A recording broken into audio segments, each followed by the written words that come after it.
Olá! A gente vai mergulhar hoje na tese central de um documentário bem interessante. A ideia que ele defende é que toda a história de Israel, sabe, desde o exílio lá na antiguidade até o conflito que a gente vê hoje, é na verdade um cumprimento direto de profecias bíblicas.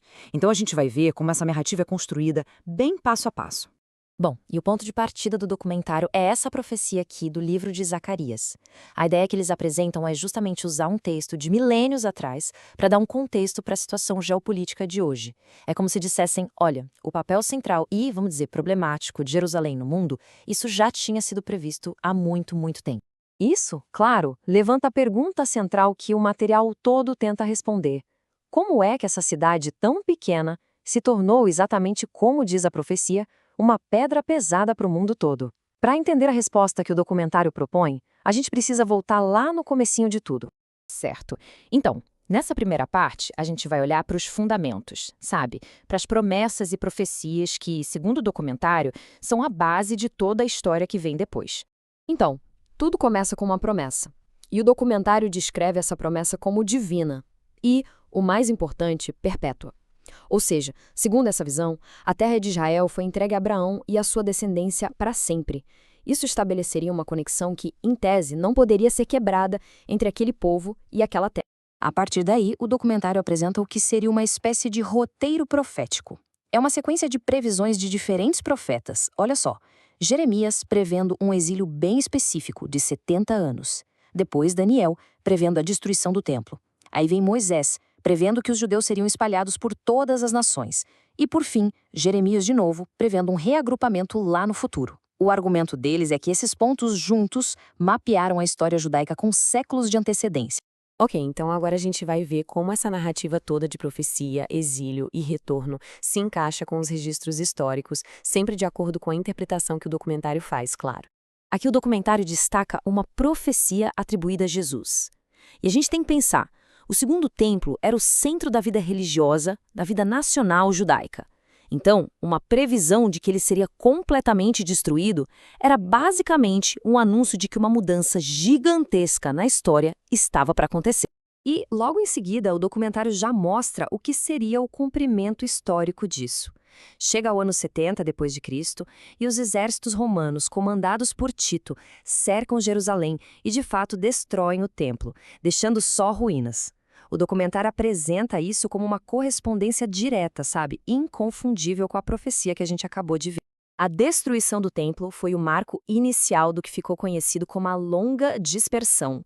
E segundo a fonte, as consequências foram essas. O povo judeu foi espalhado pelo mundo inteiro, a terra de Israel ficou desolada por quase 2000 anos e eles sofreram perseguições contínuas. E o documentário argumenta que todos esses eventos também já tinham sido previstos. E para ilustrar esse ponto da Terra desolada, o documentário traz essa citação aqui do escritor americano Mark Twain. Quando ele visitou a região em 1867, ele descreveu uma terra que parecia estéril, abandonada. E claro, a fonte usa essa descrição para reforçar a ideia do que foi esse longo período de exílio. E aí, a gente dá um salto no tempo e chega nesse ano que é um ponto de virada, 1948. Depois de séculos de dispersão e passando pelo trauma do Holocausto, o Estado de Israel é restabelecido. O documentário não vê isso como um simples acontecimento político. Para eles, é o cumprimento daquela profecia do reagrupamento e chegam a chamar de uma obra incontestável de Deus. Só que esse retorno não significou paz. E é isso que a gente vai ver agora. Nessa sessão, o documentário analisa as guerras e as tensões da era moderna usando a mesma lente da profecia. A tese é que até mesmo a sobrevivência de Israel, no meio de tanto conflito, também já tinha sido prevista. A análise começa aqui com o Plano de Partilha da ONU de 1947. A proposta era bem direta: dividir a terra. O documentário destaca que a liderança judaica aceitou o plano, mas o mundo árabe rejeitou. E na narrativa deles, foi essa recusa que serviu de gatilho, o que levou direto para a guerra. E foi imediato. No exato dia em que Israel declarou a independência, o Estado recém-formado já foi invadido.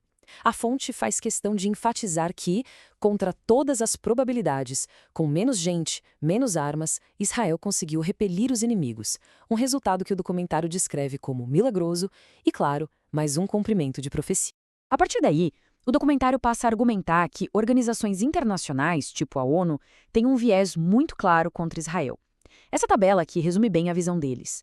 Eles pegam alguns incidentes para comparar a reação da ONU quando Israel faz alguma coisa com a suposta falta de reação quando outras nações da região fazem algo. A conclusão que eles chegam é a de que existe um tratamento totalmente desigual. O documentário também entra numa questão histórica bem específica, a origem do termo Palestina. A alegação deles é que esse nome foi imposto pelos romanos com o objetivo de apagar a conexão dos judeus com a terra. E segundo essa visão, até os judeus que moravam lá eram chamados de palestinos na época, e o termo só teria sido adotado pelos árabes depois de 1948 como uma espécie de ferramenta política.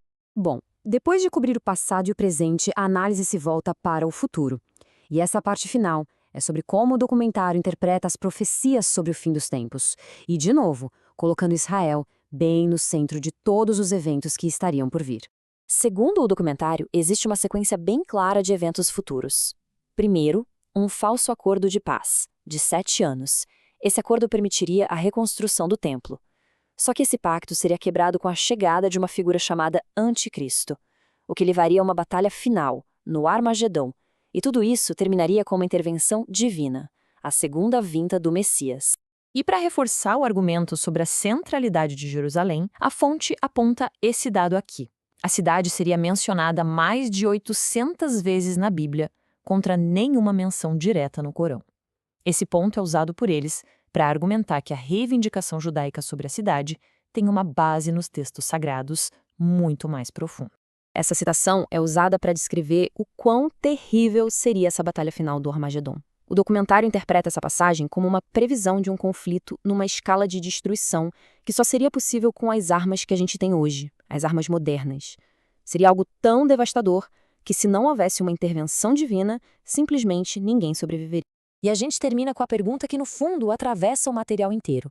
A história de Israel é o desenrolar de um destino que já estava escrito, profetizado? Ou será que a profecia é só uma lente muito poderosa que a gente usa para contar essa história? Bom, o documentário argumenta com toda a força a favor da primeira opção.